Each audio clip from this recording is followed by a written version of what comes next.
In the darkest night, we find our light. Battered souls, but we won't lose sight.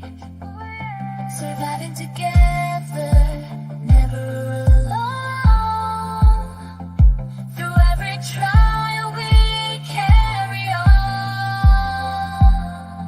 Surviving together, never alone. Through every trial, we carry on. Surviving together, we stand tall. United forever. Strength and courage will overcome. Surviving together, victorious, and never, never alone. Hand in hand, we'll face the unknown. We see you, we hear you, and we believe you. Hey everyone, how you doing today? You have landed at Surviving Together. Thanks for joining our SAS community here today. I see that Shannon and Crystal are here. Welcome, guys. Todd, so good you're here. And I think it's just the three of us right now. I know that Janet's going to tune in here in a little bit, and some other people were doing some things, but we're going to be, hey, Ben, you have no idea who you are? Well, maybe I can help with that today. How you feeling, Ben? How you feeling? I hope you're doing well. I put this together because of everything that's been going on in our YouTube community lately. I guess there's been some drama.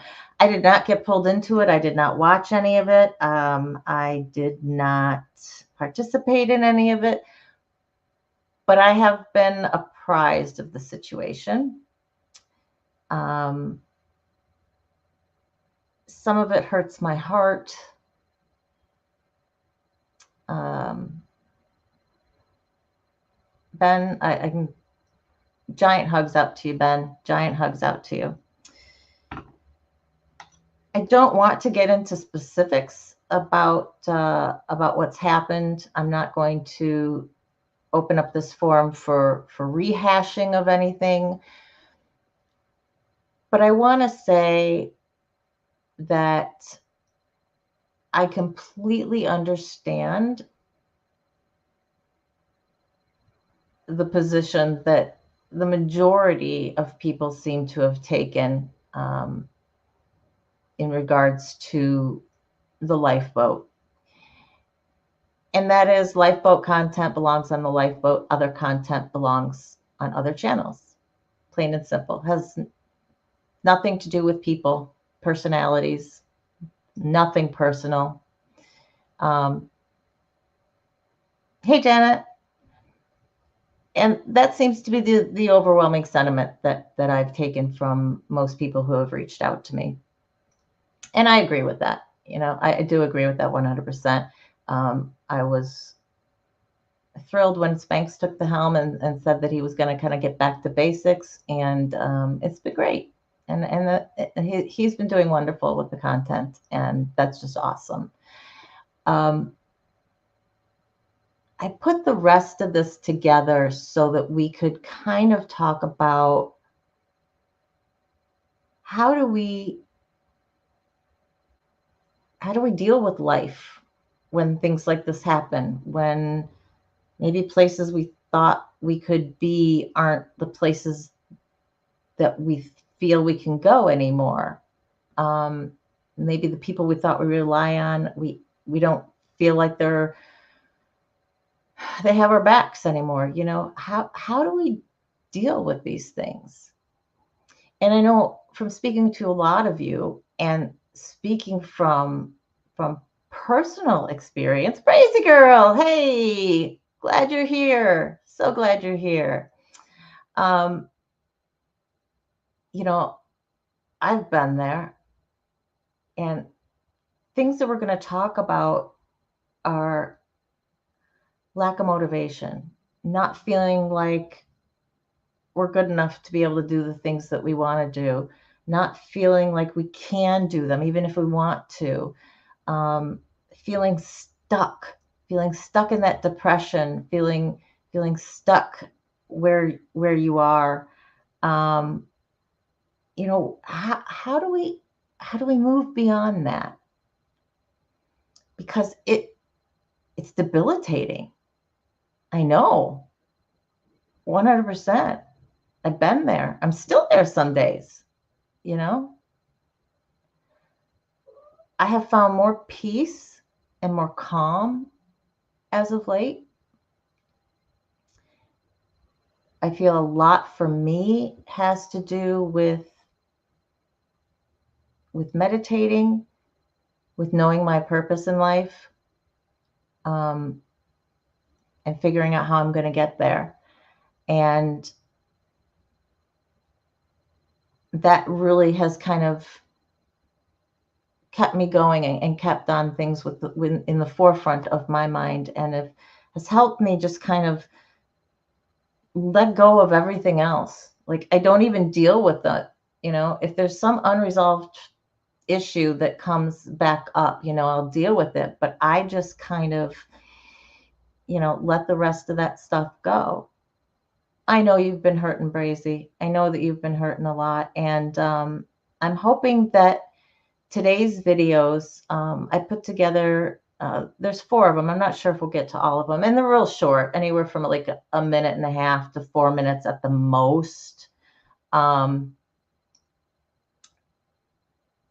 Maybe some of them will speak to you, and some things I had to watch more than once because I had to get the message into my head.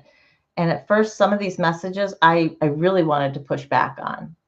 I really wanted to push back on. You know, some of these messages I had heard before and I never liked them. But the person who I have presenting them, his name is Sri Akashna. He's a master in Buddhism, and has gone up and gone to the mountain and done the whole master initiation thing. And, you know, he's the real deal, right? He talks a lot about manifestation and, you know, asking the universe for things. He does use universe and God interchangeably. And I don't think he uses, I think he just speaks about the universe in these particular videos. So take that to be spirituality, take that to be your other self, take that to be whatever. You know, I am not pushing any sort of religion on anybody or any, you know, way of being, right? And religiosity, is that a word? I don't know. Kind of think so. Okay. Let's throw some ones up for anybody who needs it. Okay. I know, Brazy, you're hurting. I know there are several other of you that are hurting in your own way. And, you know, I feel for all of you. I got into this guy when I heard about, you know, the law of attraction, hey,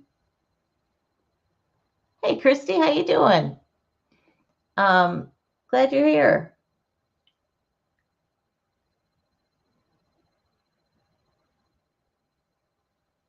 And the past is the past, Todd. There are things that we have to reconcile ourselves with. But one of the things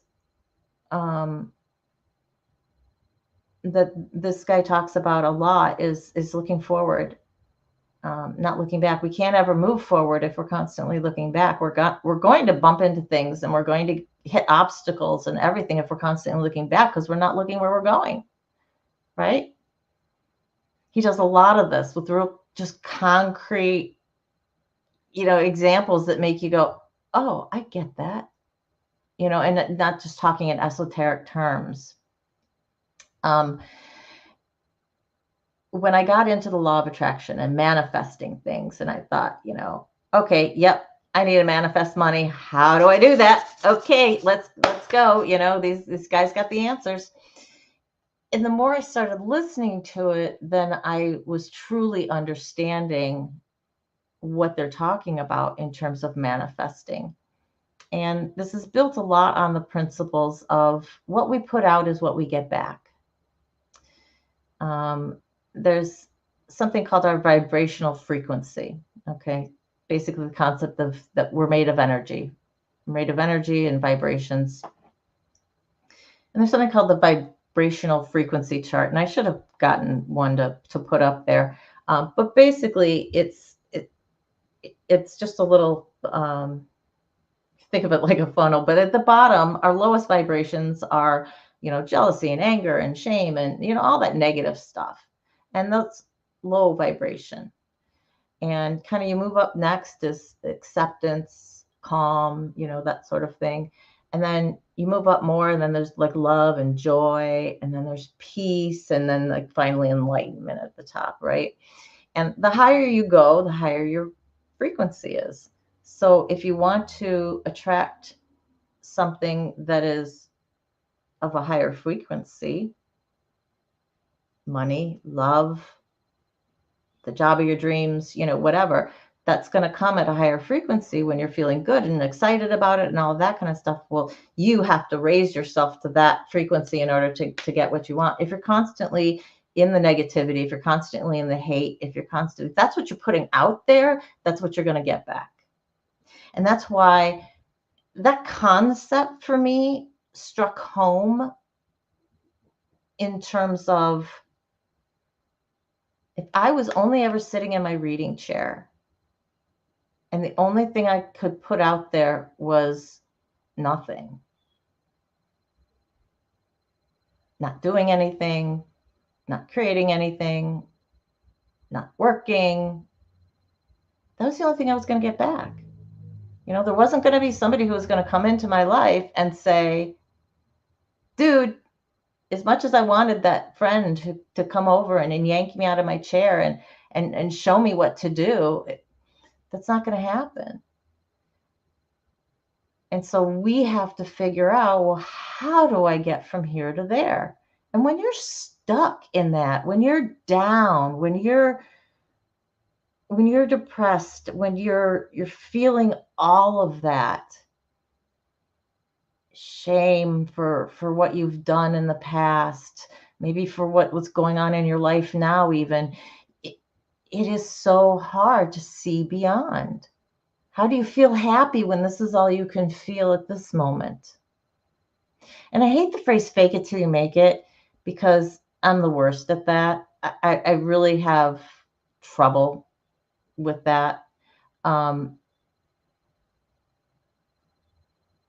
I think I'm going to play this. I want to play this first video for you and see if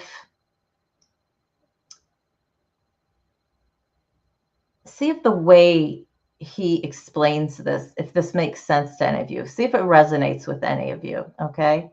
I'm going to share my screen. Ben, I'm really glad you found peace with that. That's awesome.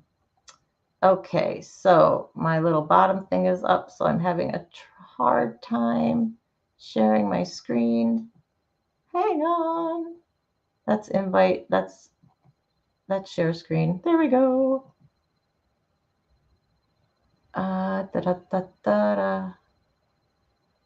They list them in the order that I don't have them on, which is really irritating.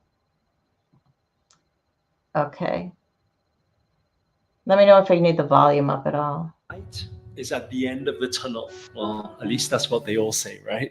And it's funny because a lot of people, especially when they're struggling through all the challenges in life, they're like, where the hell is this light? It's kind of like they keep saying the light's at the end of the tunnel, but like I've been going on forever here in this chaos. And how come it never seems to actually come to order, like they say? But actually, it depends how our focus is, because the biggest problem is a lot of people will never see the light because their focus is not on the light. If you were in a tunnel and your actually attention was actually looking down all the time, you will always see the darkness. But you need to actually, through the down times, be able to lift your head up high and be able to look up at all times and be able to see what can we do going forward. They say what we focus on expands. When you focus on the negative in life, that expands. You get more of the negativity because you can only see that. In the same way that you can have two people who are sat together on a train, and one person can be having a terrible day, and at the same time the person next to them can be seeing the beauty in everything, right? Somebody can be singing next to them and one person can be enjoying the song, the other person being frustrated and saying, why is the noise happening? So my question to you, those who are facing any challenges in life right now, what are you focused on? Because let me tell you something, the brutal truth is if that we continue to focus on the negative, on the darkness, we will continue to see more of it because that's all we see, and we attract what we are in that moment in time. So if we shift our vibrational frequency, which is actually very, very simple, because if there's darkness that way, I know I'm looking towards the light. I don't know about you, but when I look towards the light, I'll be getting closer and closer and getting more light in my life. So it's a choice for all of you to make.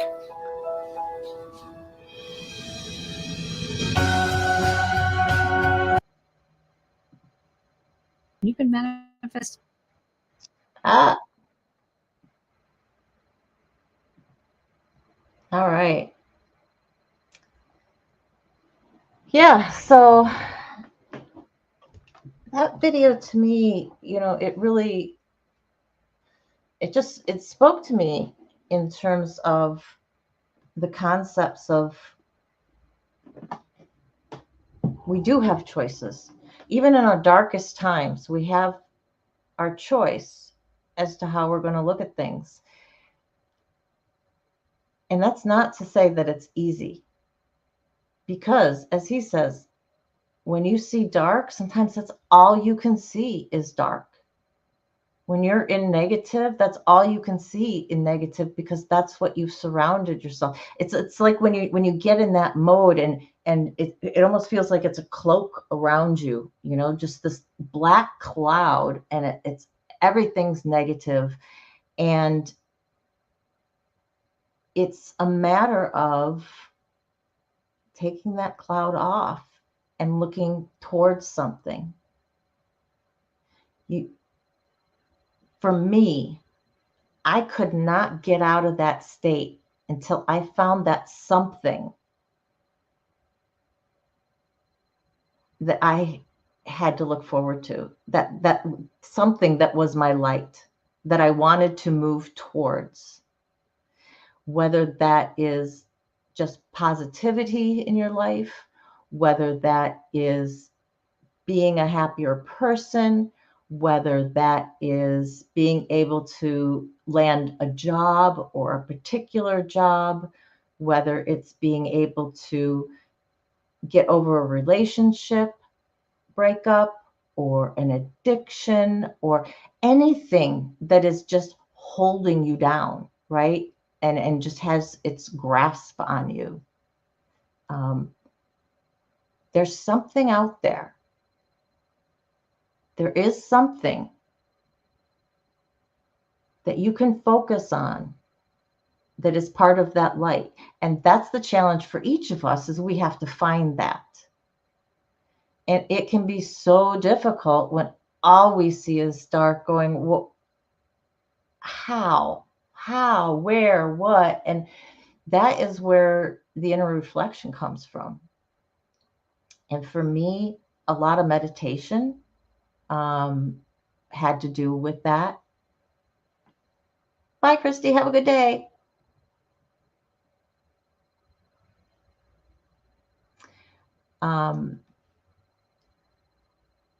I had to find where I was, what I wanted to do, where was my disjointedness between the two? And it's a process, and it's still a process. I still have my days, yesterday I took off some work and I should have been recording some videos, or I had 1,000 other things I could have been doing. But what did I do? I did nothing. That's not true. I was connecting with some friends a lot just because they needed me for different things, for various things. But there were some other constructive things in terms of moving my life forward that I could do, and I didn't. And yeah, we all deserve a day off, and we can all do that. But it's when that becomes consistent, which I have to watch over myself like a hawk, because I know that if I get out of my routine of what I should be doing to be making my goals happen, I will not do anything productive with that time. If I'm taking time off, I have to be saying I'm taking time off to do whatever I want. And whatever I want is nothing, then that's what I'm doing. But I can't fool myself into thinking I'm going to not do X, Y, or Z because I'm going to do A, B, and C instead. That's what I've decided. This is holding no interest for me, or it's really hard or difficult. And so I'm going to do this stuff instead. I never get there. I never get there. And I know that of myself. And when I do it anyway, I get so mad at myself. Oh my God, I get so frustrated. Because it's like, why did I do that? I know better. I know I can. Ugh. And one day, maybe I won't, The hope is if I say I'm going to be doing something else and I'm going to be doing it productive, that I'm actually doing it. I still struggle with the depression, and I still struggle with anxiety at times, and I still struggle with, getting in the shower every day. And there's so much that I still struggle with. I'm putting one foot in front of the other and trying to do what I can to manifest my dream of being able to do this channel full time. And I'm putting together and putting some things in place that I think will get me there, or at least help a lot. And we'll see. We'll just have to see. Judge Gore, so welcome. Glad you're here. Somebody else popped in on me too. Mock, good to see you.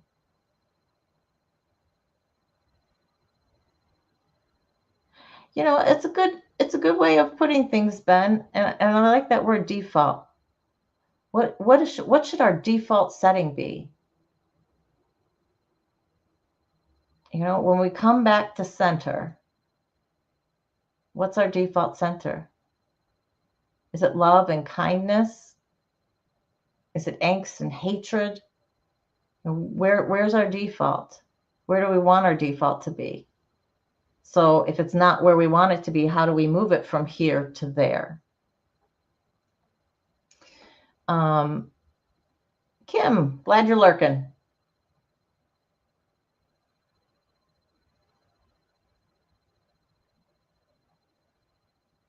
Yeah, it's a good way of, it was good advice of your counselor, Crystal. I mean, sometimes when you are in the darkness, you just need to live the rest of that day. I do try and remember every day is a new day, because it's a chance for me to do something different. And I have found that I have to put a note on top of my alarm if I want to remember to do something right when I wake up. Like if there's a new meditation or a new manifestation video or an affirmation I want to say to myself, whatever it is, if I want to do something before I go downstairs and get my coffee and feed the cats, or something I want to do right after that, I have to have that note there, or I wake up and that's just not going to be the first thing on my mind. Because first thing on my mind is usually like, oh my God, I got to feed the cats.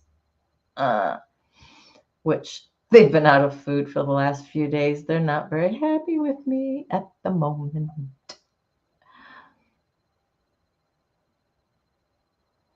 Gratitude is a great way of trying to find some light, Kim. They always say we can't be angry and grateful at the same time. And it is true. And we're not talking just giving lip service to gratefulness. Well, I'm grateful that I'm alive. I'm grateful that I have a roof. I'm grateful that, I mean, really feeling that gratefulness inside. And when I'm down, I found that has tended to lift me a little bit. Really thinking about the things that I am grateful for in my life. And it's not that, well, I shouldn't be depressed because I have all these things that I should be grateful for. So you ungrateful wretch that you're sitting there. No, it's just that by feeling gratitude, and by feeling grateful for those things, it can bring a sense of calm, a sense of peace, that there are good things in our lives. Despite all the darkness, there are good things. There is some light. We just have a hard time seeing it.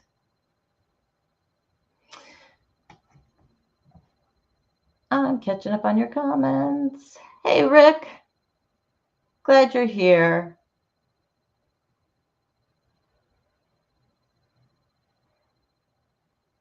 Yeah, Todd, we can't ever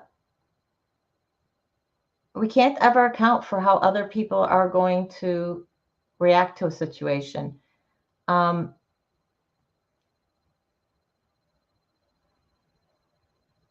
And I was going to play a different one first, but I think I'll play this next one now. And this has to do with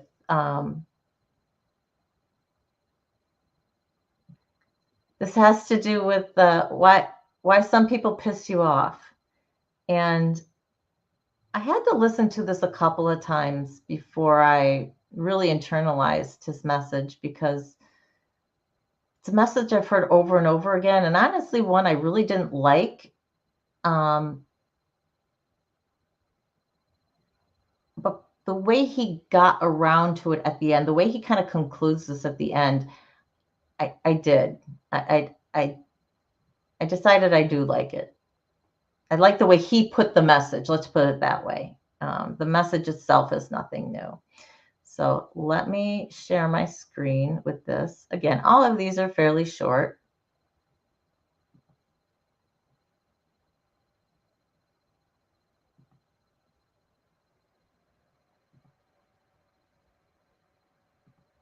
You know, it's really interesting because recently we had somebody at one of our events said, Eric, I don't know what it is, but the people in my family, they keep pissing me off and they keep annoying me and frustrating me.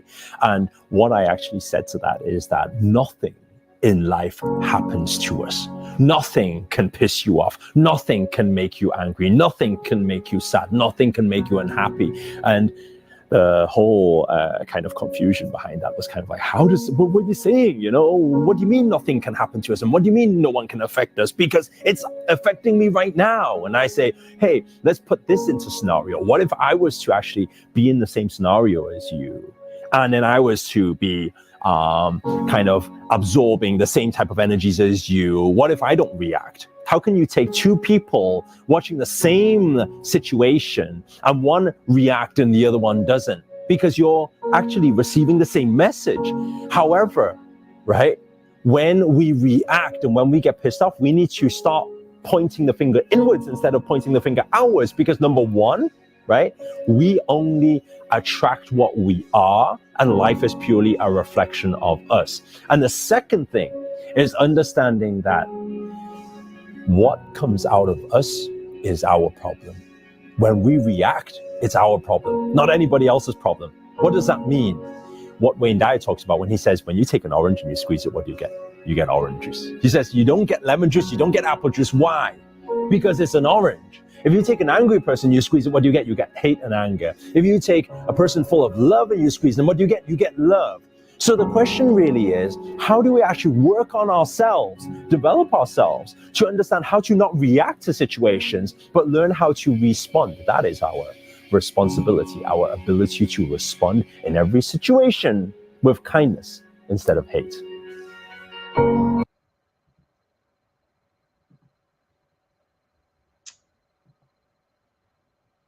Okay, so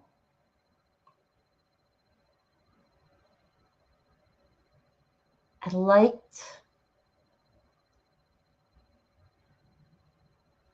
always hated that, well, nobody can make you feel a certain way, it's only you. And my younger self had a hard time wrapping my head around that, because it's like, no, they're pissing me off. They're the one who is doing this. They're the one who is doing, and it's like,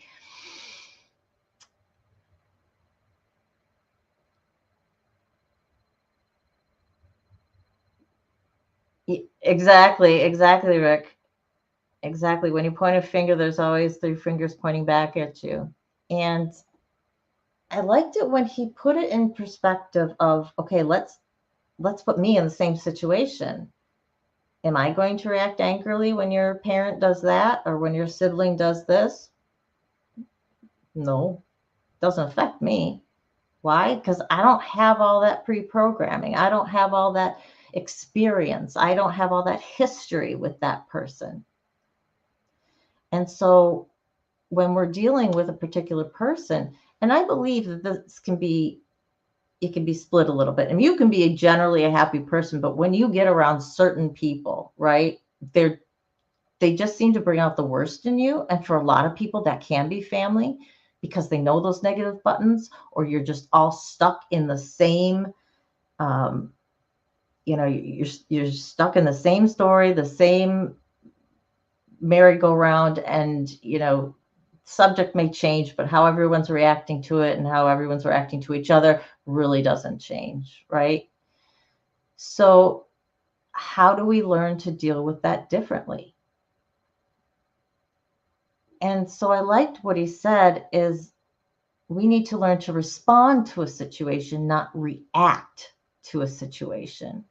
And I don't know, for me, sometimes just changing the wording and just seeing that there can be a difference between those two makes all the difference to me, And I resonate with the family thing, because I have family dinner once a week, and I go back there, and it's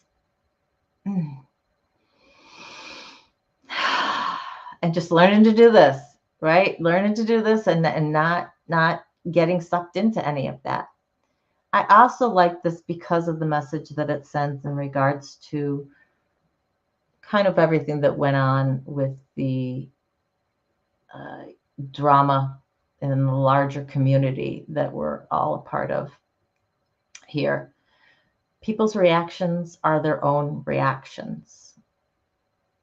We can't predetermine how somebody's going to react. We can't feel responsible for how someone's reacting. If you did something wrong, then that's what you feel bad for. If you said something wrong, then that's what you feel bad for. But their reaction is going to be their reaction. And we all have a lot of filters that we perceive the world through, that we hear words through. How many of us have ever listened to a conversation and gotten pissed off about something because when we heard something, we thought it meant X? If I listen to those words without the emotion, without the preconceived notions behind those words, because that's what those words have meant every other time, I can see how a totally different thing was meant. It wasn't meant to try and push a button. It wasn't meant to be anything, negative. It's how I took it. And then I reacted out of that negativity, out of that anger, out of that place that I was. Cosmic, we're so glad you're here. So good to see you. Glad you tuned in.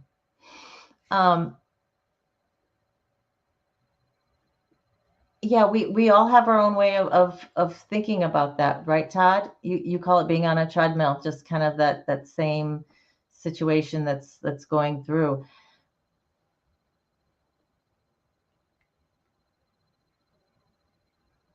Yes, in part, Todd, I will agree with you. Knowing how to present information to people is the key. I will say this, though. You could present something in the best way you know how, and it could not be received well. And that can be for a variety of reasons. You can't know everything that is coloring the way that person is understanding you. There's their experience, their preconceived notions, how they're listening to you, what is their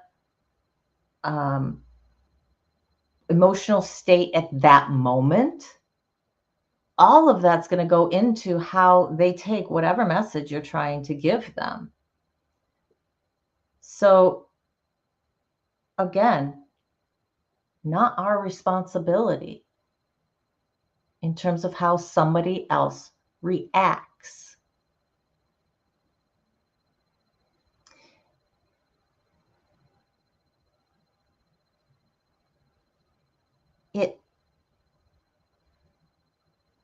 I think about the universe gives us what we put out there, and he has another saying, your vibe is your tribe. And basically it's, if you're around negative people all the time, or you're only talking negative, if it's only yourself, if you're only talking negative all the time, then that's the only thing you're going to attract, because that's what you're around. And isn't it true? Misery loves company, right? When you're miserable, the last thing somebody wants to be around is that peppy person who seems to be positive, and seems to be, looking at the positive in all of it. So you can complain about something and they're like, well, did you ever think about this? And then the last thing you want to do is see it from their perspective, right? Because you're in your wallowing, you're in your depressiveness, you're in your, I can't see anything else but this. For whatever reason, that's where your limitations are.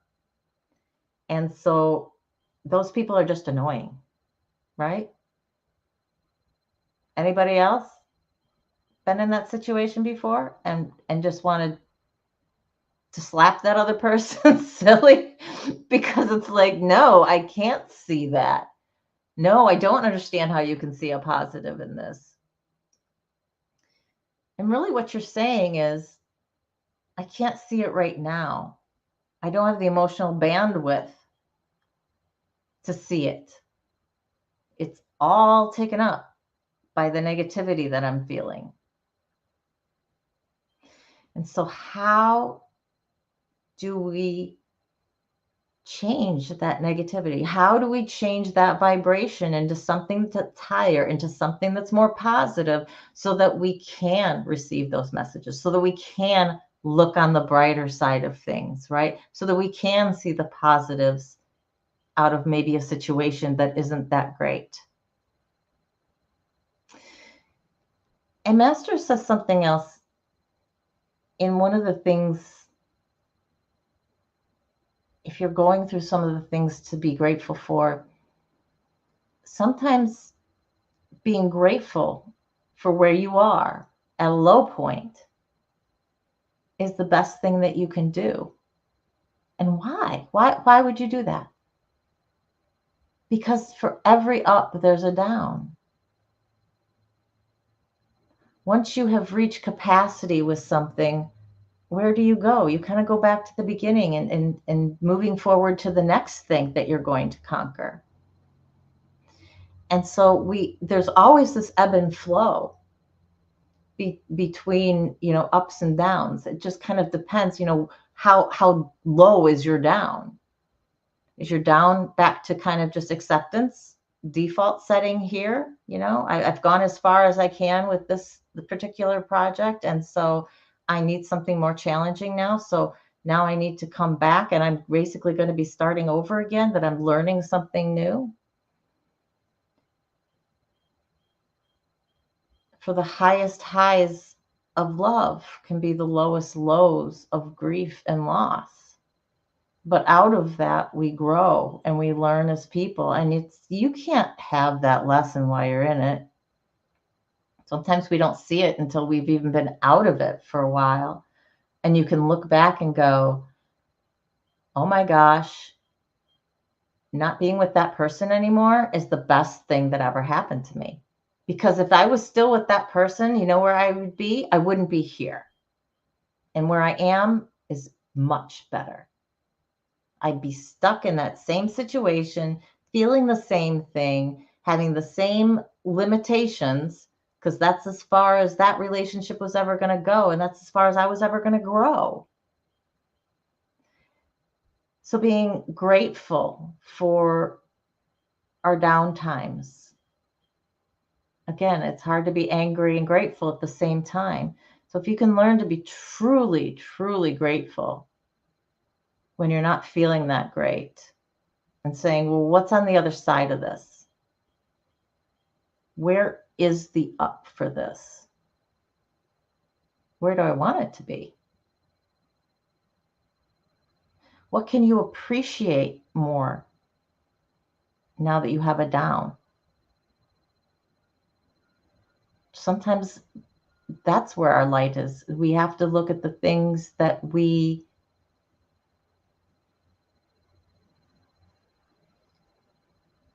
sometimes we have to look at the things that we lose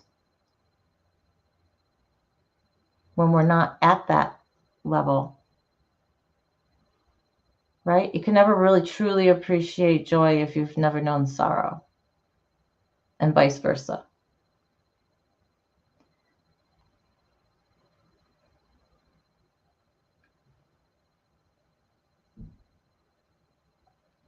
Sorry, guys, I'm just kind of catching up with the chat. I know that you guys are having a wonderful conversation, which is great. And I feel bad that I'm not like more involved in that, but I've got so much information that I want to get out to you and see if it resonates with you, because it talks about a lot of what we have all been going through.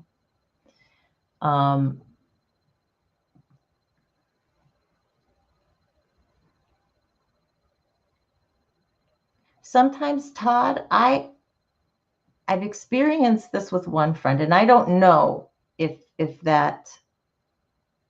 this is you, okay? When you talk about yourself as being an anchor and being secure, and you're a good friend to have because you're always in that same place, you're a safe place to be, or whatever. I have a friend who's very much like that, and the problem that this person has had with people leaving or coming and going out of their lives, if it's been the same person, is they're too giving. And what do I mean by that? It means they don't have any boundaries set up when it comes to that person or when it comes to helping. And there are people out there that will take and take and take and take and take, say thank you, and then turn around and leave. And then you realize that I thought we were friends. Isn't there a give and a take in friendship, right? I support you sometimes, but then you support me as well. And some people don't know how to be a friend. They only know how to be them. And that may not be a very giving person. Maybe they've never really learned that lesson. And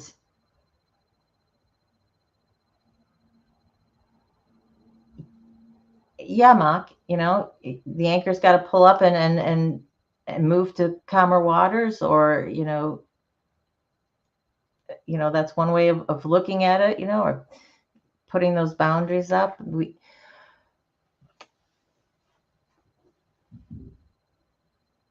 We all want to help. I think most of us who have been through trauma are helpers by nature, are givers by nature, at least more than somebody who's never known trauma, known significant trauma in their lives.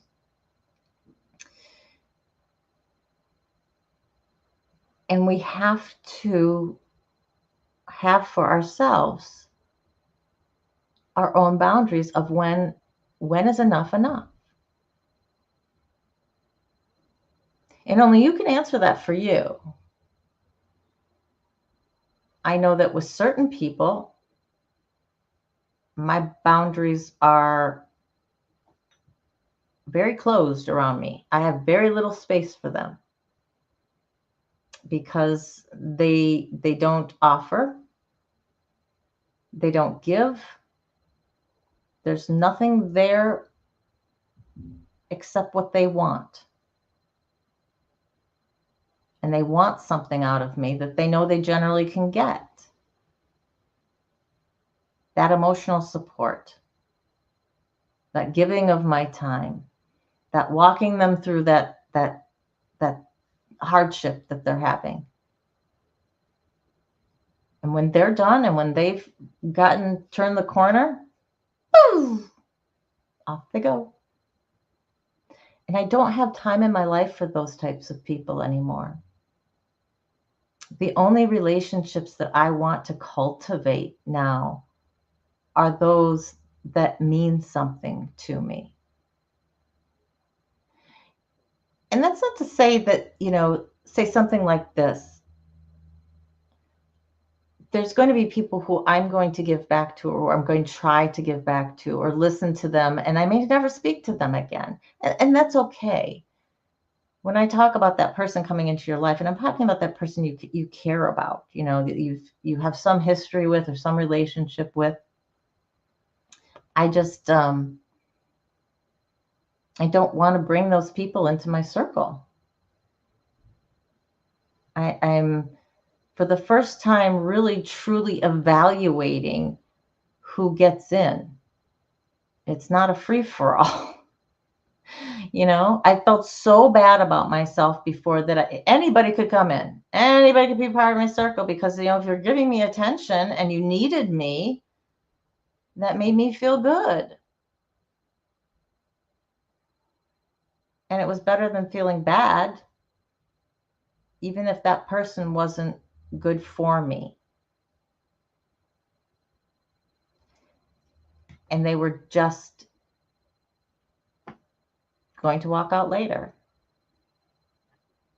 Yeah, Ben, Todd, you guys have a lot of you guys got a lot of similarities when it comes to some of your health issues. I mean, I'm no expert on either one of you, but you definitely got some similarities going there.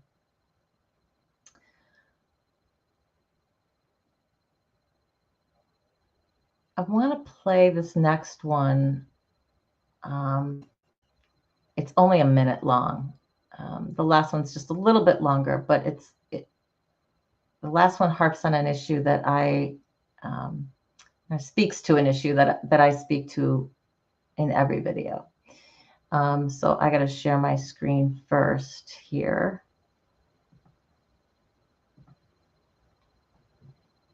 This is about lacking motivation.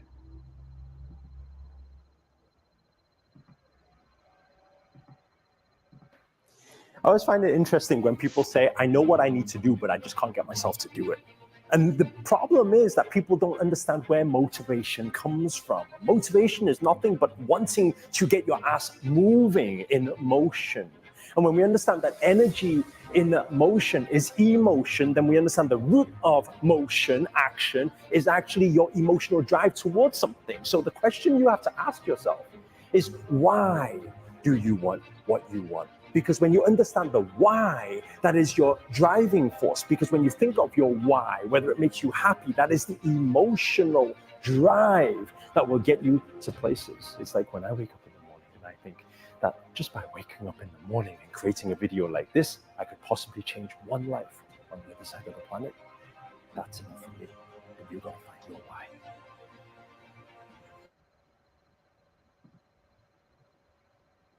So there's a little quick video about motivation and how to think about it.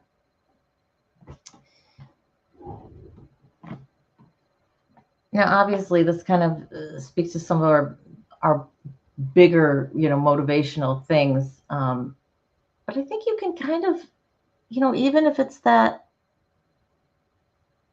I know I should get up and do the dishes, but I just can't make myself. Well, why should you do it? You can still ask that question. Well, why should I do it? Why should I care? Well, if I don't do them, more gross stuff is going to accumulate, and I could harbor some diseases in my place. I could attract insects. I won't have any clean dishes to use.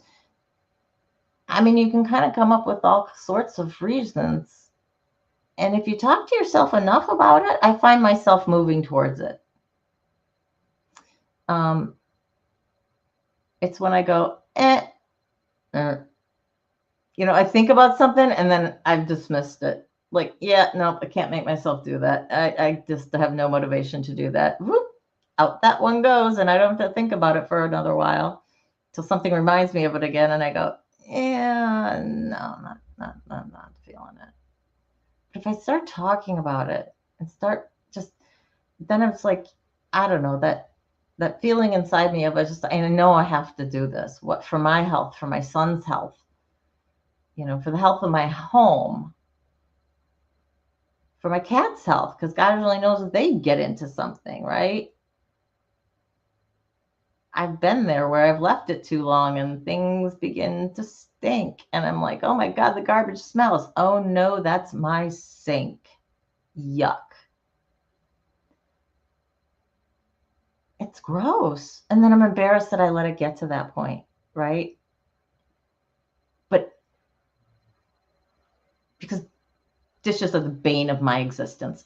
I hate doing dishes. I really abhor it. When I live alone, I think I'm going to be living in paper and plastic. I know I shouldn't. That's not a way to live. Think of the environment. Okay, I will have one plate, one bowl, one spoon, one fork. So if I want one, I'm going to have to wash it, right? Because I only have that one.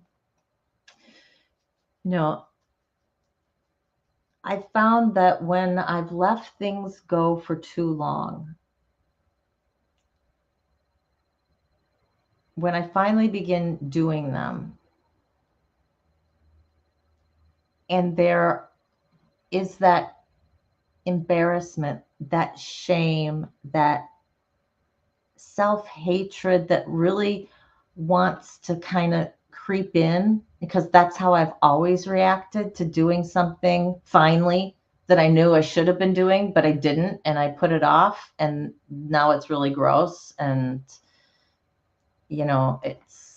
I'm ashamed. I have to let those feelings go. I can't latch on to them. Because when I start thinking that way, if I go down that road and I keep thinking about those, that's when they latch on. And I'm going to have a tougher time shaking those loose. And when those latch on, then I start thinking and reflecting and feeling bad about all the other stuff that I feel bad about, that I'm not doing. Cleaning my room. Perfect example. Actually, my room is cleaner than it's ever kind of been. It's not as bad as it's been. Let's put it that way. I had cleaned it and it was 100% perfect a few weeks ago. Some clothes have piled up a little bit, but I'm still proud. I'm still patting myself on the back that it's still better than it could be. It still could be better, but it's better than it has been for quite a while. Consistently. Let's put it that way, consistently. Just don't look in my closet. That's where all the laundry is.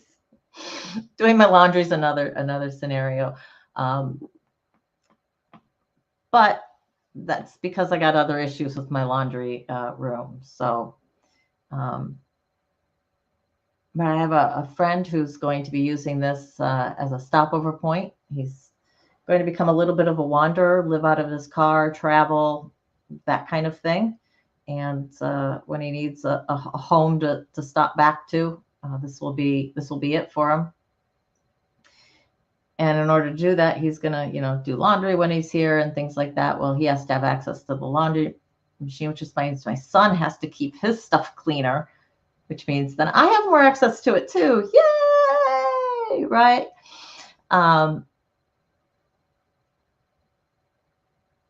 Okay. I'm not sure how you make dishes fun, but when I actually have to do them, I do put music on because it's the only way I can stand actually doing them. I will say the other reason I hate doing dishes is I have tried everything. I've tried every mat you could possibly have to stand on or whatever. It hurts my back. Just if I'm standing there doing dishes for too long, it hurts my back, which you would think then I wouldn't let them all pile up, right? Because if I only have to do a few of them, my back doesn't hurt. But yeah, doesn't always work out that way. So have any of these videos resonated with you guys at all? Because if they haven't spoken to you at all, if they haven't been messages that you've liked to hear or that have made sense to you, they're not ones that I want to use in the future. I do like using videos sometimes to get across the point that I like to get across. And because I know some people are visual learners and sometimes seeing something and hearing it at the same time makes more sense for them. Plus, it just breaks it up a little bit and you have to listen to me chat around for the entire time. But let me know. Let me know in the comments if there's things like this that you like. Did you like the way this guy explained things? If it didn't speak to you guys, then I won't use him again for you. Hit the like button, subscribe. Yay, I remembered. Check the bell for notifications. Check to make sure your notifications are on. Sometimes it gets changed. Check to make sure you're still subscribed if you have subscribed, because sometimes that goes off as well.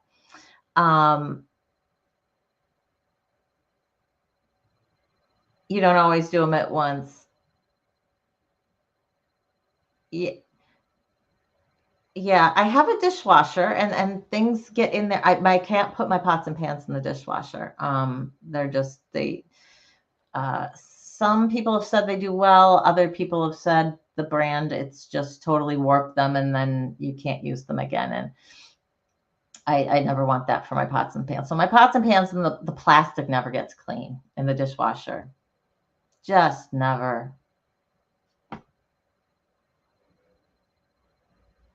You have to set it to all, yeah. Right. Crystal, shoot me an email, okay? I have some time to connect tomorrow. Today I don't. I am meeting somebody after my live, and I don't know exactly when I'm going to be back, but I do have time tomorrow. So shoot me a time that'll be good for you, and I can get back with you about that, and we can figure something out. Todd is saying you have to set the bell for all in order not to get unsubbed. Interesting. I know that I've had it set for all and I haven't been unsubbed, but my all has gotten changed to personalized. So I'm like, oh, well, that's why I didn't get the notifications, because it's not set at all. So I'll change it back up again, you know, and sometimes, I don't know, sometimes it just seems to move that way. I have no idea why. No idea why. Okay. This last one I want to play you, it's a few minutes longer. I think it's like 4 minutes. Although I think there's a lot of music at the end, so I think it may end at like 3 minutes or so. But it's about a subject that I talk about at the end of all my lives, and it's about you are enough. And this really is at the core of where I had to come to. I truly had to learn to like myself. I didn't go love myself because I'm still working on things, right? I had to like myself. And I did have to believe that I am enough. I can do it, or I never would have started this channel. So it's about something different than just having confidence. You know, confidence is that portraying to somebody else how you are and how you're feeling. And this is really internal, about how you feel inside and how you're feeling about you. Brazy, are you off? Best to you? If you're already gone. Y'all are always welcome here. Please remember, and I'll probably reiterate it at the end. You can always reach me at survivingtogethersass@gmail.com. If you have ever sent me an email before and I have not responded to you, please email me again, because chances are I didn't get it. I have heard from at least 2 people who have emailed me in the past, and crickets for me. I never got it. One person said they had to capitalize the S's, the SASS in Gmail, which you shouldn't have to do. I know some people who have not done that, and everything's in lowercase, and it does still get to me. The thing about being broken, Brazy, is you can put yourself together back in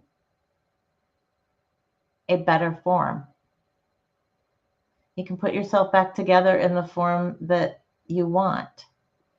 It's tough. It is so difficult. There's pieces I'm still putting together. But I think you'll find that when you get those first few, it becomes easier. But you go through the darkness to get to the light. And that was such a cheesy line. I don't know why it just came to me right now. The last thing I want to sound like is I'm patronizing, because I'm certainly not. Most of us have been where you're at emotionally, and dealing with what you're dealing with. Different substances. So we get it. You know, we totally get it.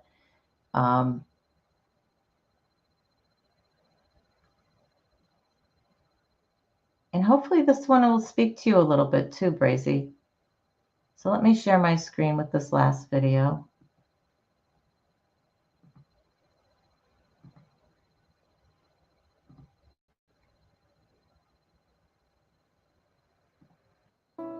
Too many people are always searching outside for fulfillment. They're always thinking in relationships, how do I find my other half? But why do you need to find your other half when you were whole in the first place?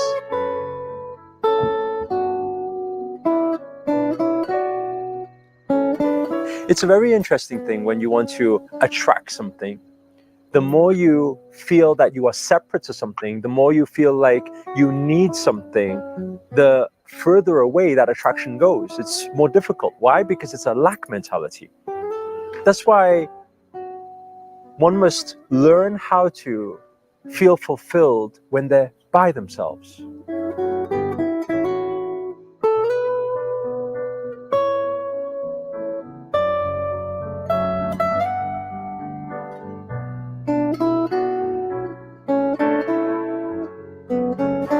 Know that you are enough. Know that you're powerful. Know that when you came into this planet, actually you didn't have any lack at all. A baby would never cry over their lack. That's not the problem. It's just through our upbringing, what happens is we get called certain things. People say, oh, you are stupid, or you're not intelligent, or those people are smarter than you, or, you know, you start getting all these labels, and then you feel like you're not enough. Or maybe when you were a kid, when we are most pre-programmed, maybe sometimes our parents would say words like, oh, I don't love you anymore, or mommy or daddy won't love you anymore if you do that again. And a kid doesn't understand what that means. Would just feel like there's something missing.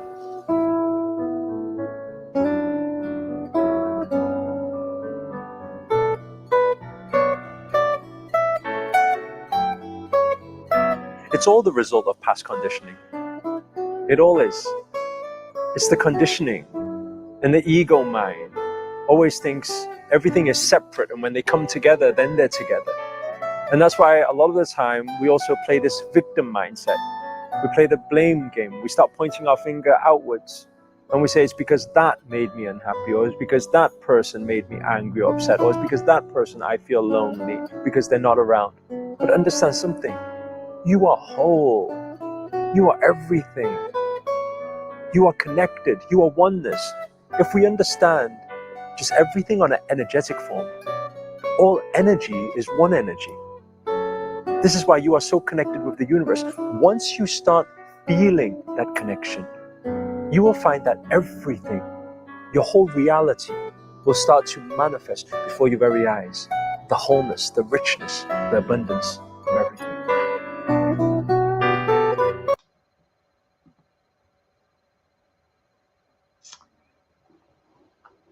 So I really liked that video because it really brought home how we all know, and how a lot of us have trauma in our past, trauma in our childhood. And so that conditioning and that the effects of that trauma that we then took into our adult lives, and the habits that we fell into, and the relationships that we were in, and all of the things that have led us to the point we're at when we believe in ourselves the least. It's the culmination of all of that stuff.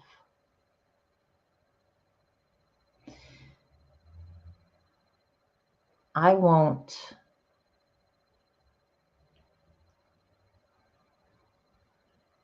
tell you that this will work for you. But the meditation, you know, I've never been one to meditate. One, I found it extremely difficult to quiet my mind. But when I got there and I was able to think of nothing,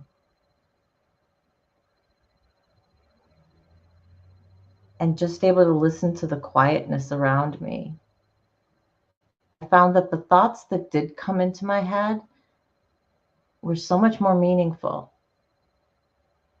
and poignant and purpose-driven. Some people call getting this downloads from the universe.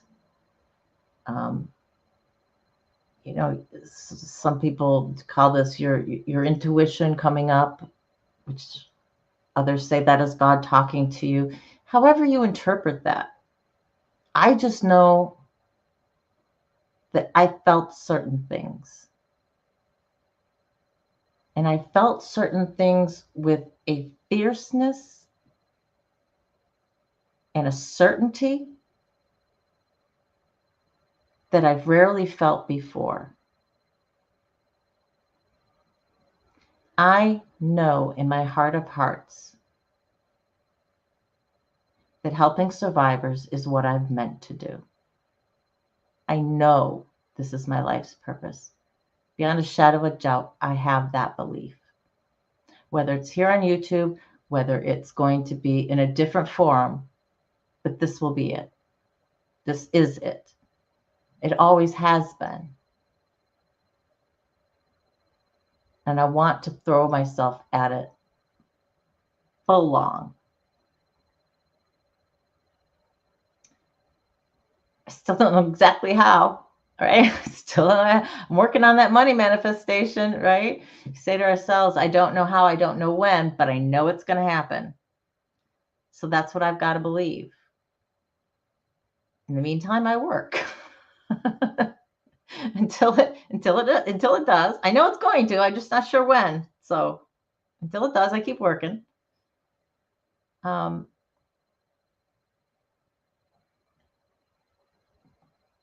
I'm just reading the. You fall asleep when you meditate.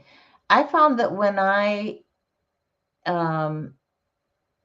use guided meditation, that especially if I was doing that at night or whatever, I would definitely 100% fall asleep. And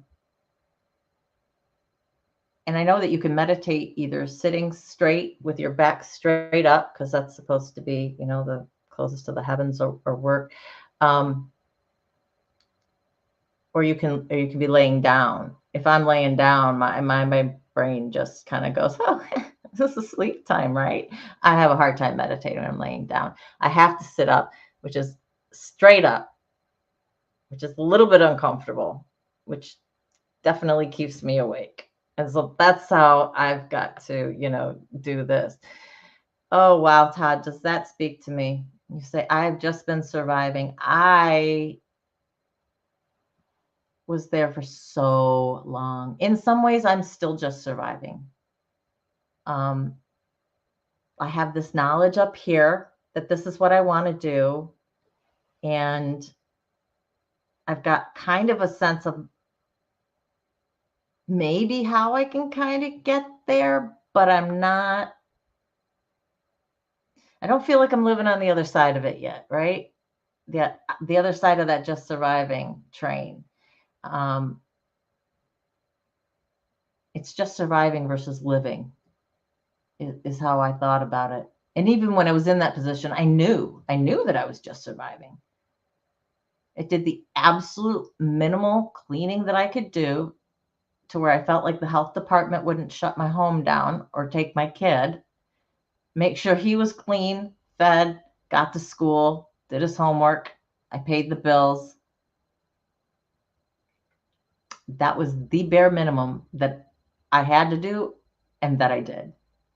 There was nothing beyond that. Nothing. And I did that for years. That's just surviving. I get it. And I don't want you to take that surviving together is just that part that we're just going just to survive, right? No, I think surviving together, and what I've always wanted this channel to be, is first and foremost a place for anyone to come and feel connected to others, but especially trauma survivors, sexual assault survivors, which is just a very special form of trauma. And no one can understand it unless they've been through it. And so it's a special kind of connection that you don't find a lot of forums that you can connect with. And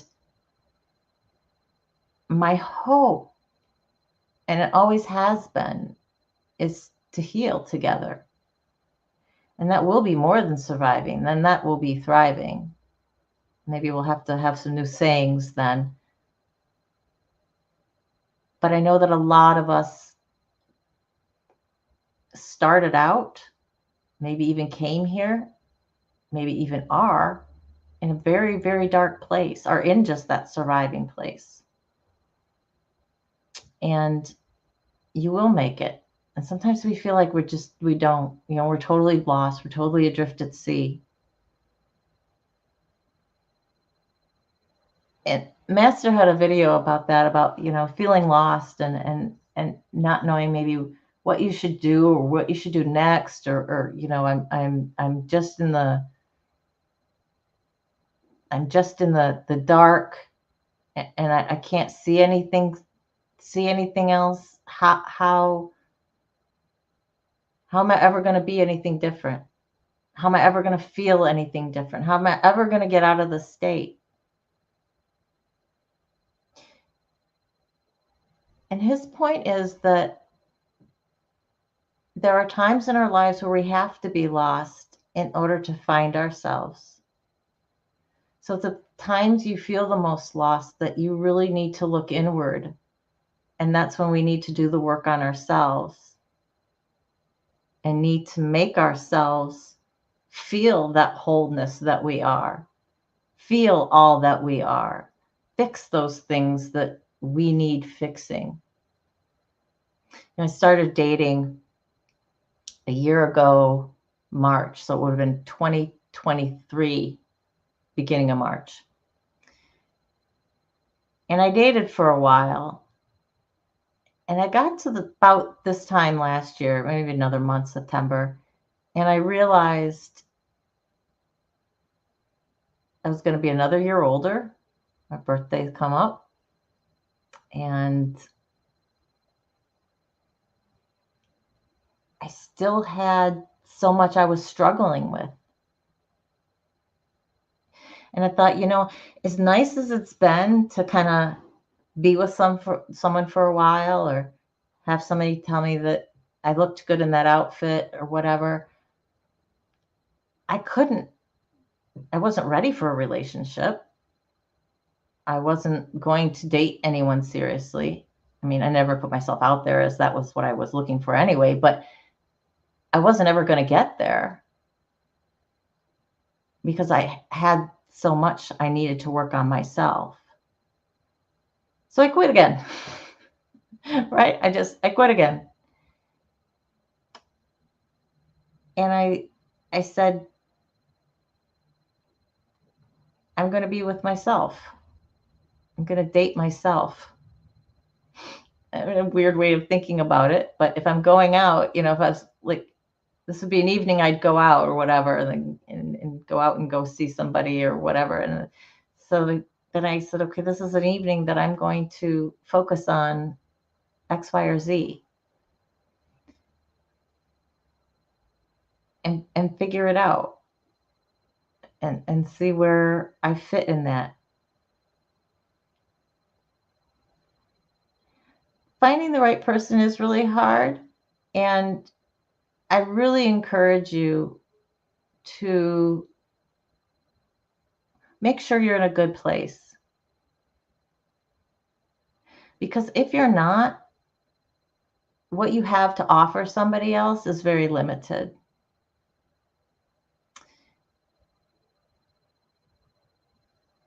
I found dating to be eye-opening. For one, I hadn't dated in a long time, but I could say I needed it at the time. It was the pick-me-up that I needed, that I still had value outside of my house. I mean, as bad as that is to say, even if it was, just an objectifyingness, just having that validation that, I'm worthy of something. I'd just literally been surviving, just skating along for so long that I doubted I'd even get one person to say hi to me. So for where I was in my life at that time last year, it was needed. Just don't I encourage you not to fool yourself into thinking that you're ready for like a serious relationship or ready to date with the purpose of having a boyfriend or girlfriend.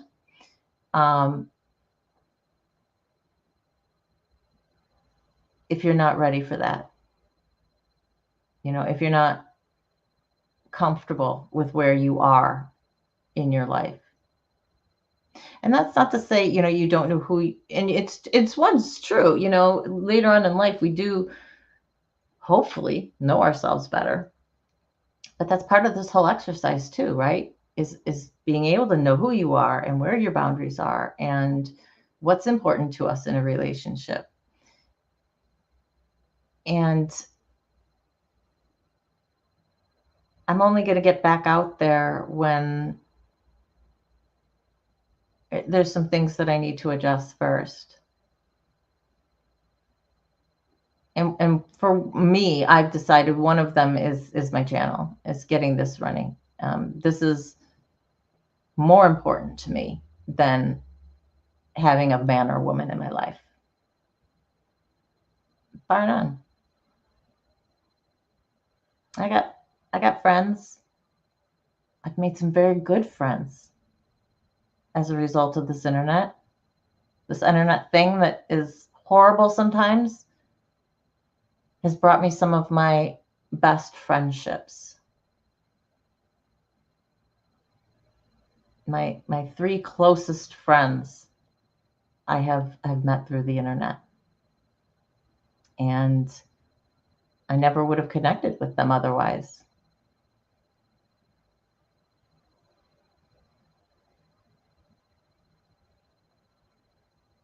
Yeah, seriously, if you're gonna date, trying to figure yourself out at the same time as you're dating, that's to me is a recipe for disaster, because you kind of bend with anybody, if you don't have an idea as to that's what our younger selves are, right? I mean, we're learning. We're so green. We know nothing. I think you'll find that it will. I think you'll find that it will, Todd. Work on yourself and your art, and the rest will come. And I think you'll know when it's time. I really, truly believe that. I think I will know when it's time, when I've gotten to a certain point with my channel. Will it be to the end point of where I want it to be? No, not necessarily. But to where I feel like when I get up every day, I'm disciplined enough to do the things that I need to do with my channel, and then to still have my own time to be able to pursue a relationship, to have room enough in my heart and my mind for somebody else. A friend of mine and I were just talking about this the other day, and we're on very similar journeys where we are. And he has his own thing that he's working on, and I've got my channel that I'm working on. And it's very interesting to see how, we both go about it a little bit differently, but we're on this same self-discovery journey and trying to do what we believe is our purpose in life, and getting there. And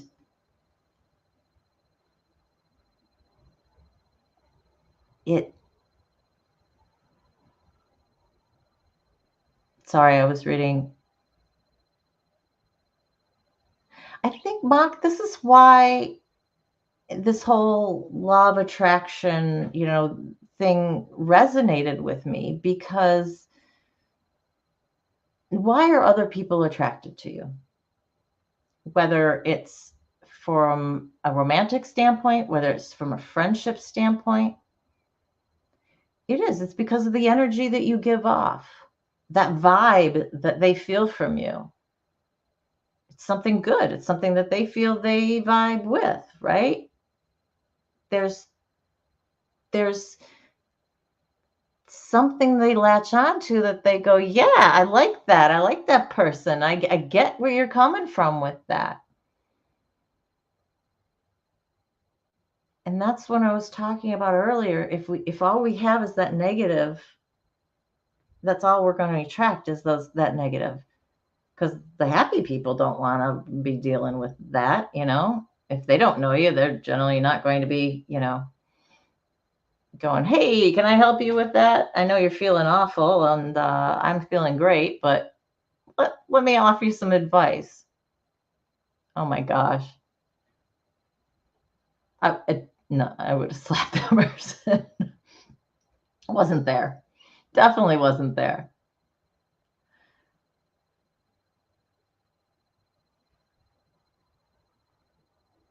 I think there's definitely something to be said. Your vibe is your tribe. Who you surround yourself by has a lot to do with how you feel. And if you surround yourself, whether that's physically with good things that you like, things that bring you comfort, reaching out to friends who get it, who can help you, who can listen to you, but yet not wallow with you.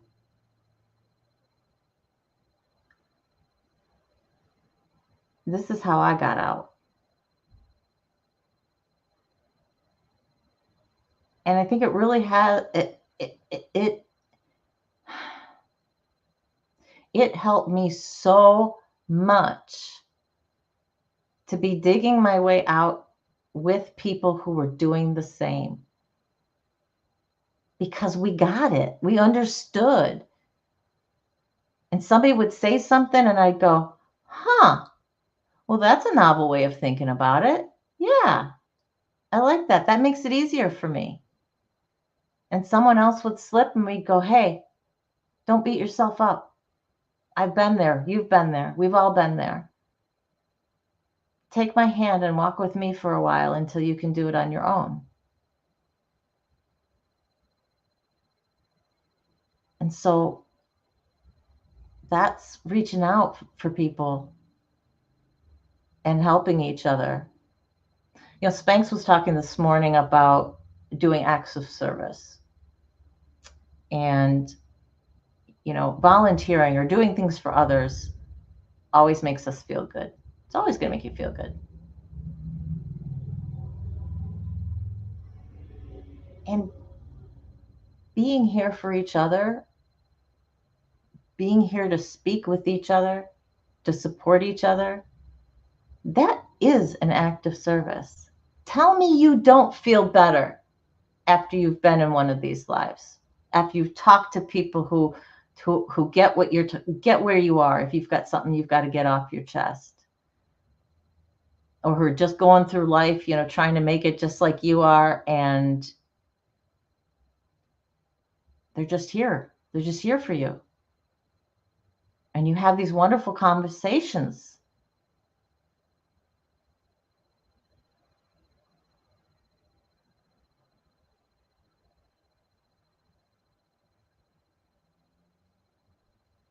I get that, Todd.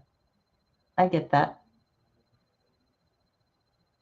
Alive can't always change where you are at that particular moment. I think for me it does. For me, it always does. That high may only last a few hours, but I don't know. It's the talking to you guys, connecting with you guys this way, is definitely who I try to be more and more and more and more during the 24 hours a day. And the times in between my showers has gotten remarkably shorter. I don't measure them necessarily in weeks anymore. That's a huge improvement. My kitchen sink is usually only half full, which is an incredible achievement in my book. I still have a closet full of laundry.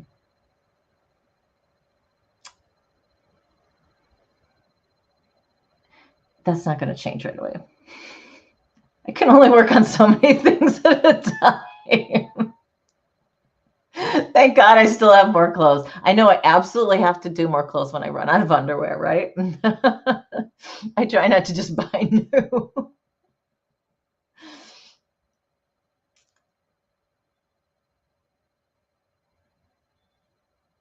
I'm just reading your guys'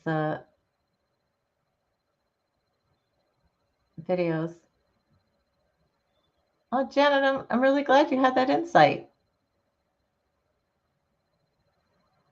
I'm glad you had that insight.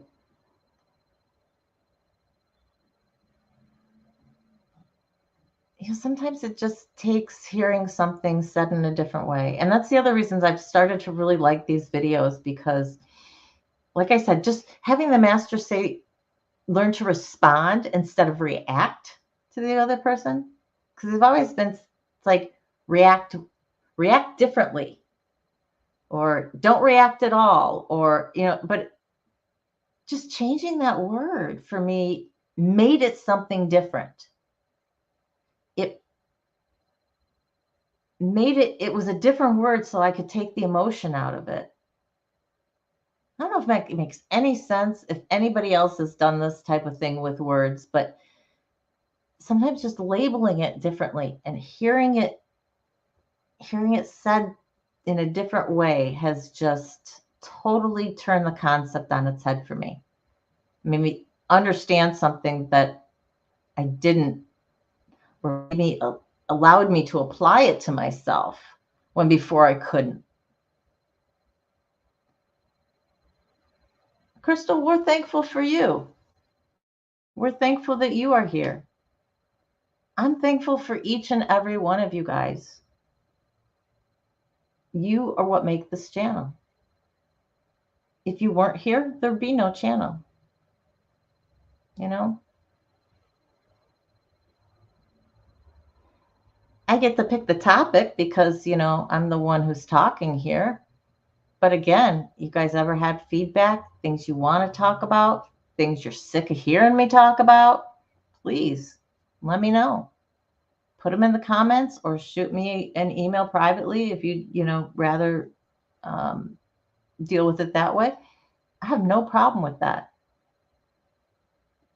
This channel is about us supporting each other and healing. And if what I'm saying, if the content of what I'm bringing you isn't helping, or something else would help more, then that's what I want to do. This is my act of service for you. Just doing all of this and putting it all together, I'm learning so much. That's helping me. And being with you guys and hearing what you have to say, you know, reading through your comments,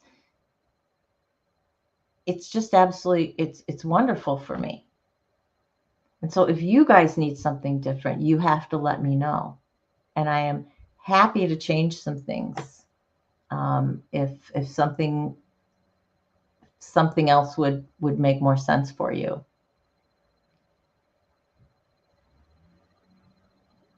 Oh, Todd, that's awesome. You want to do the resin for a living now. You love it. You're awesome at it. I mean, you'll keep learning, right? Because you're dealing with new stuff and you're getting new types of resin to deal with, and you know, all of that kind of stuff. I mean, UV resin, how cool is that? But that chessboard that you made, oh my God, it's so cute. The blue and purpley one with the, I think it had gold or silver on it or whatever. I just was blown away, absolutely blown away. You could do something like that. My son loves his skull. He's mounting it on the dash of his car. He just hasn't figured out exactly how to mount it yet. So he's been playing around with different things. He'll figure it out though. He'll get it. And he has absolutely no compunction against drilling holes in pieces of his car. So he'll figure it out. He'll definitely figure it out. Hey, Christy, welcome back. Um,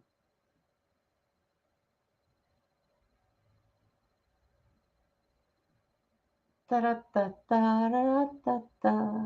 just making up a tune. I'm reading back through some of your chats. You know, my heart swells every time I look at the comments after I've been talking for a while, and I realize you guys have been carrying on your own conversation. Has to do with what I've been talking about, but you're having this whole conversation with each other and talking to each other and supporting each other, and I couldn't be happier. If I'm just background noise for you guys to be here and talk and have connection, I'll be that. I'm just thrilled that you guys do this. It's just so wonderful. Happy people annoy me when I'm down. I'll put that caveat on mine. When I'm down, because I don't want to hear happy when I'm down. I want to be down, right? Until I'm ready not to be down. That's been one of my hard things, is because it's so easy to get stuck in that down. I've been stuck, and I don't want to be stuck again. And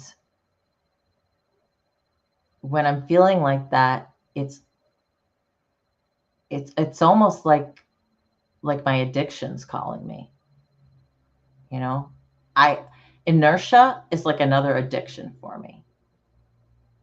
It's the same mindset, it's the same thoughts, it's the same. By doing it, it's taking away any emotions that I have. It's just being in nothingness, right? And for me, that's why I went to my drug of choice. Push everything else aside, right? And just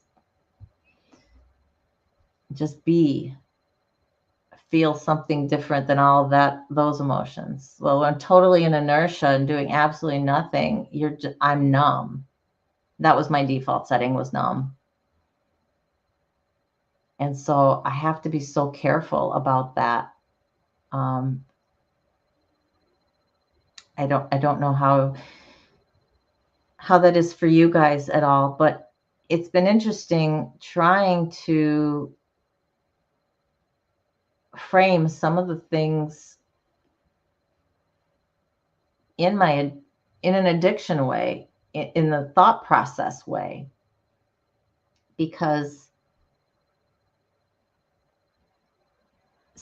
for some of these really negative things that I have, it's the same thought process for me, and it's the same things that keep me there.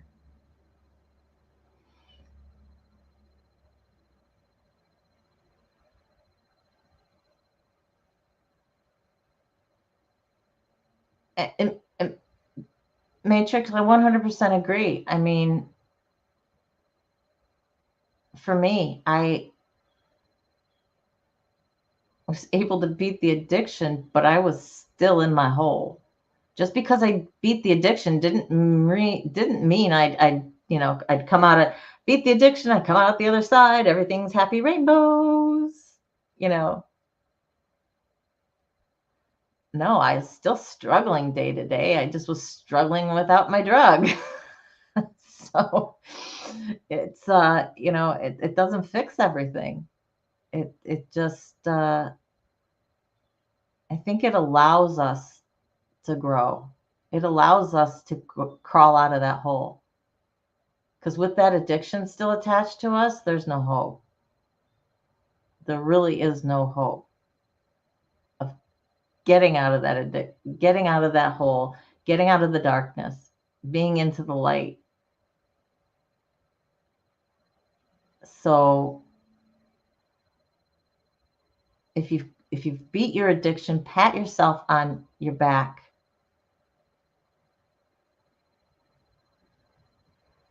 And look for where your light is. Where can your focus be? And that's where I try and keep my energies focused towards. So when I'm looking at increasing my vibrations, I'm thinking about those things that make me happy. And that thing that makes me happy is being with you guys, is doing this channel, is knowing that I'm providing something worthwhile, knowing that I could do it even more. And that's my light. That's my focus, that joy that I feel from doing this. And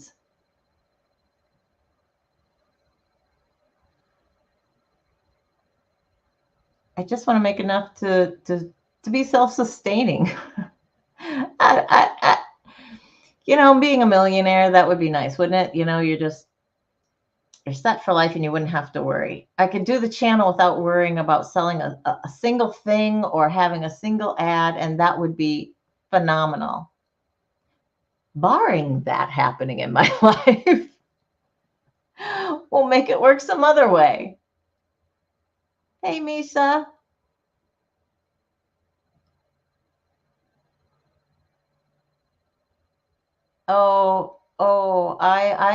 Yeah, I don't think there's a one of us in here that doesn't understand just wanting to sleep.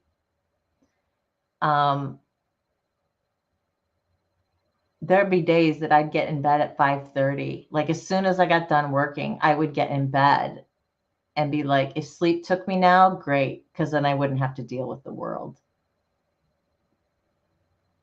And the more you sleep, the more tired you are, and the easier it is to sleep anyway.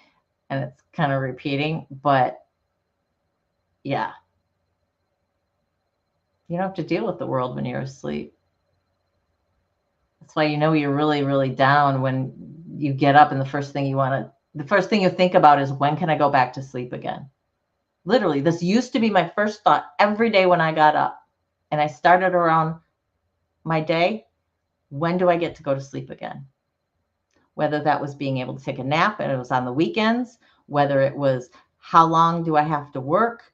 Do I have to work a full 8 hours? Can I get my work done shorter than that and then still leave? When could I go to sleep again? That was my focus. Oh my God, no wonder I was stuck in the same loop for forever. My focus was sleep. It was the only thing that I was thinking about. It was the only thing I could think about because I did not want to deal with anything that was waiting for me during my waking hours.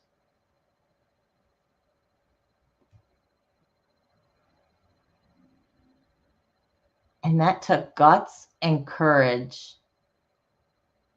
to be able to say, I have to look at this stuff. I have to.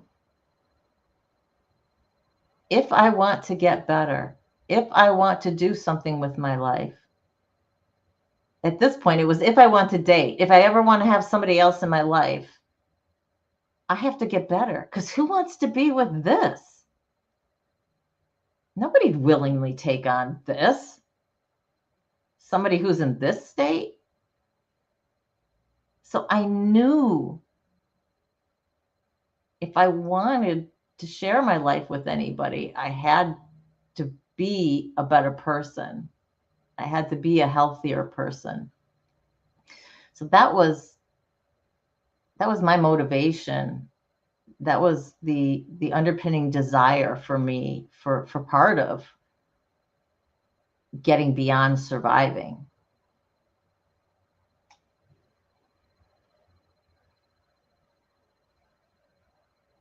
Sleep is safe. Absolutely. Absolutely. When the outside world is too much, sleep is a safe place to be because you don't have to think about the outside world. Your subconscious may do it while you're dreaming. If you do remember your dreams, I rarely ever do. But you don't have to deal with the outside world because the outside world hurts. I know that. I've been there.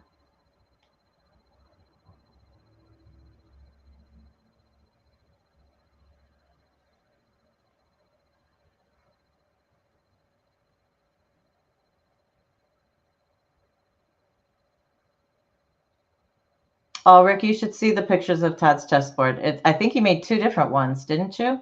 Didn't you make a red one that was kind of in red?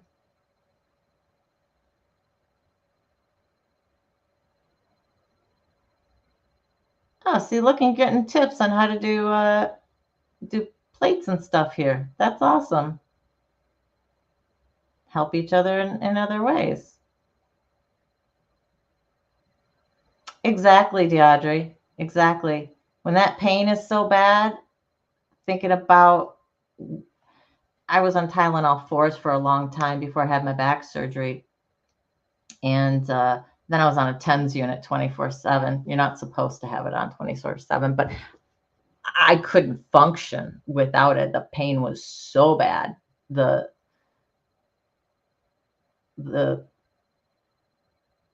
narcotics really didn't touch it, didn't make it go away, but I think it relaxed me just enough to where the pain wasn't searing.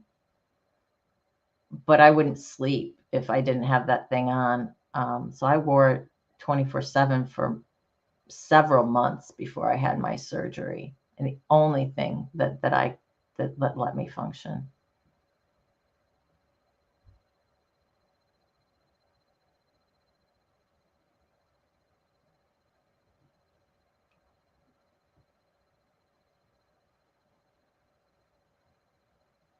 I mean, red's okay. It's never been my favorite color. One, because I don't look good in it. I can't wear it. I just I just don't look good in it. Let's just I just don't look good in it. That blue and green, that blue and green chessboard is just absolutely awesome.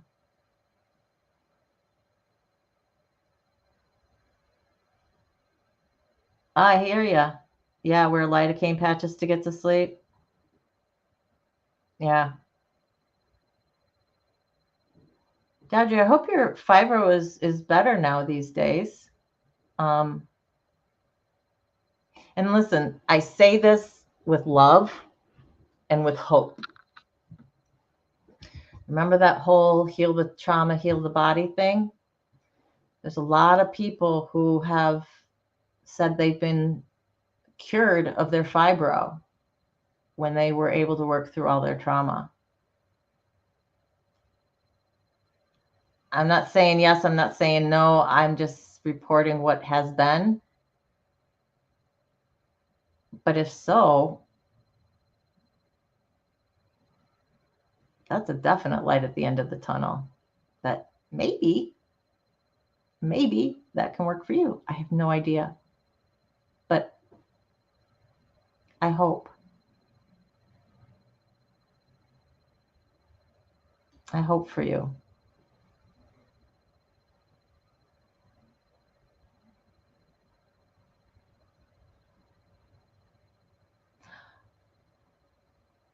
Deidre, you don't know how happy it is to make me hear that. I know, as odd as that sounds, no, but that your therapist is recognizing that, and that your therapist is saying, yeah, it's this trauma that you have to work through. I would think that would give you immense hope and focus. You know what you need to work on. You know what you need to work through. Not that it's easy, and not that it's going to be a straight linear line. Remember, all healing takes time, and it's all going to progress at different speeds. And some things we're going to move forward on, and sometimes that pulls a different piece of our healing back. Nothing's ever easy when it comes to this type of healing. But if a year or 2 of hard work will get us to where we're pain-free, I'm willing to try. Because what's on the other side of that is potentially the rest of your life without pain, without that physical pain that you take on daily. if I have to work my butt off for 2 years to be able to look at the rest of my life, how thrilling that would be for me. I will share with you guys today, in my effort to be a healthier me, to hopefully be a happier me, given the journey that I'm on, given the internal happiness that I'm starting to be able to cultivate, I have cut my Wellbutrin down by a quarter starting today. So I need to ask my doctor again how long I'm supposed to do this, and then I cut it in half, and then we'll cut it to just a quarter of what I've been taking, and then we'll be off the Wellbutrin. And then I just have one other med that I'll have to start working on, doing the dosage down. And I don't know, who knows what's going to happen. I may start ratcheting it down, and I'm going to have to ratchet it back up. We may have to look at doing an even smaller down. I don't know, but I'm seriously hoping that I'm going to be able to get off this. I've been on it way too long. I don't even know what I am without it. Hopefully it'll be good. Hopefully it'll be good. Yes. My doctor and I actually spoke at the beginning of the year, Misha, and I told her all of the 3 main medications that I'm on that I want to get off of. My Lyrica being the last one, and I don't know that I'll ever get off that wholly, but I hope, hopefully my pain isn't structural. I'm kind of hoping there. And if it is, if I'm exercising to the degree that I think I need to be, I should be able to deal without it. I may still have it, in the medicine cabinet for those times where I have flare-ups, and exercise and stretching and stuff doesn't help, because that still happens now, even though I'm on the medication. So that may be the case, but it would be a lot less. Oh my gosh. To get rid of these involuntary spasms, or at least not have them quite as much. Oh God, I would love it. I would love it. But we'll see. I don't know. That damage may be permanent. It may not be able to be to be reversed. We'll just have to see. I'm one of the guinea pigs on what long-term pregabalin does to you. We'll see. Well, guys, it is getting on 5. I have a friend I promised to meet. If you believe in astrology at all, the 4th was a big day that was supposed to be a day of dealing with past things, whether they were past hurts or unresolved things in the past, or some situation that was in the past came up, or a person came back from the past. And 4th came and went, and I didn't really have nothing but until the 9th. I know, it'd be like the 7th. I got a text from somebody who I haven't spoken to in the better part of, 8-9 months. Yeah. And that was purposeful.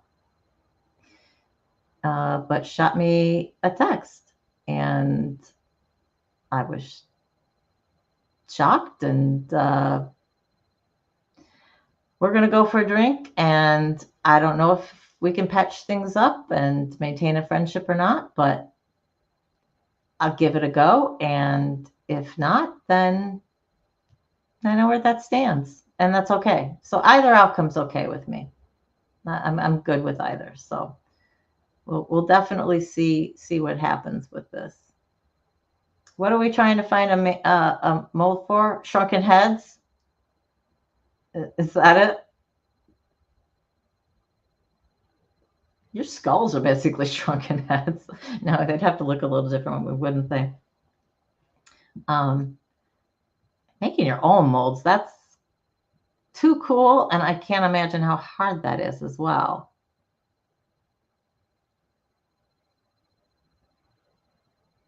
What, Todd?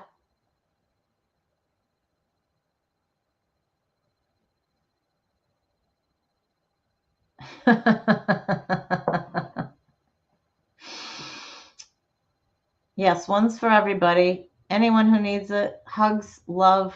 You'll hear me say all that in a minute, but please, if you didn't hit the like button already, do that before you leave here. Thanks for asking, Crystal. My mom's the same. She's on oxygen, and that seems to be that.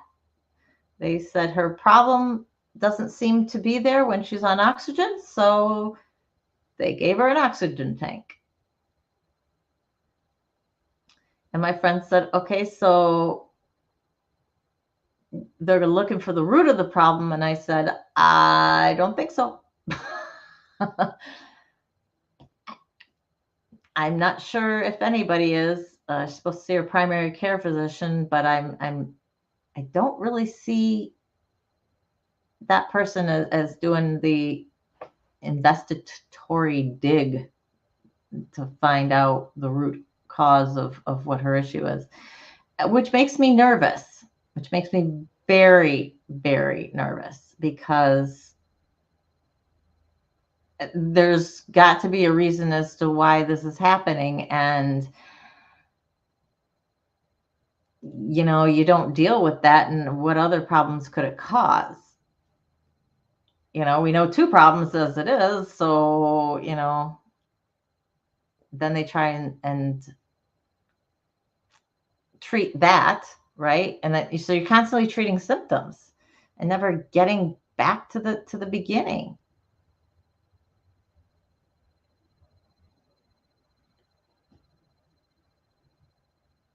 Well, Ben, we love you. I love all of you guys. Thank you for being here today. I will definitely be back Wednesday at 7 with some sort of topic. If you need the breather, Ben, take the breather. But I certainly hope that you decide to come back and keep going. But if you need the week for yourself, take the week for yourself. Sometimes we all need to kind of put things back and refocus and breathe.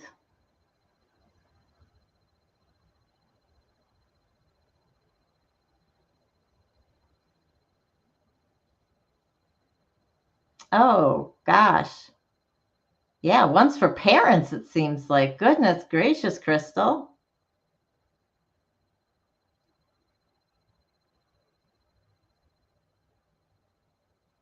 Hugs to you. Hugs to you. You guys are all awesome, or I'd kick you off my channel. But you're all awesome, so you're all still here. And I couldn't ask for better subs than you guys, who are here day in and day out, you know, supporting me and supporting each other. And it's just fabulous. You guys need anything else between now and Wednesday, please reach out to me. All right. You guys have other ways of connecting with you. I know a lot of you guys are either on Discord, or you're on Facebook, or you have Facebook Messenger, things of that nature. I'm not on, I have Discord, but I'm never on there anymore. So email really is the best way to get a hold of me. And we can either do video chat, or we can, you know, talk on the phone, or email back and forth, whatever is, you know, most comfortable for you. So Surviving Together, sass@gmail.com. It should be in the description below. If it isn't now, it will be shortly. I haven't gotten everything transferred over and all my hashtags and everything, you know, done yet. because I threw some of this together at the last minute. So the links to the videos I put up today are down below. If you like Master Sri Akashna, I encourage you to check out his other videos. He has some that are a little bit longer. He started making daily videos this year. So his past videos are a little shorter, 5-10 minutes type of thing. But he's got all different kinds. Plus he has what he called his lives, which are like hours and hours and hours long because they're his seminars. So, but apparently very, very good. I have not put myself through that yet, though.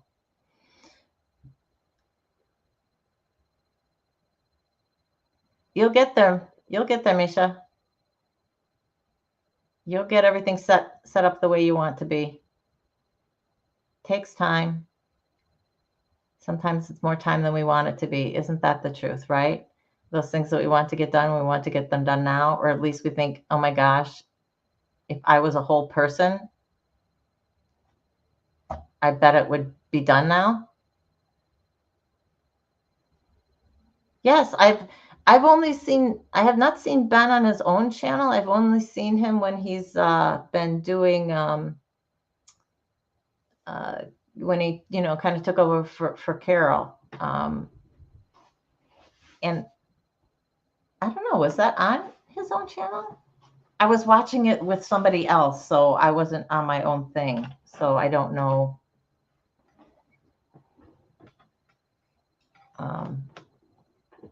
I don't know exactly. I have 10 of 10 likes. Awesome. Awesome. Ben, I heard you got that subscriber bump, though. They won't take that back.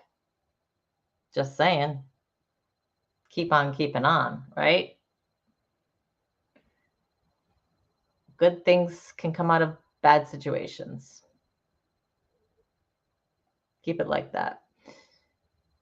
All right, everybody. I am going to probably jump in the shower. Yeah, I should jump in the shower.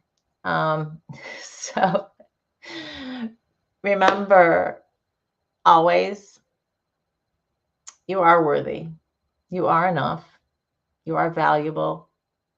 You're strong because you're a survivor. Here, we survive together, never alone. Most of all, you're loved for who you are, just the way you are. And Todd, I am jealous that you've already showered and shaved today.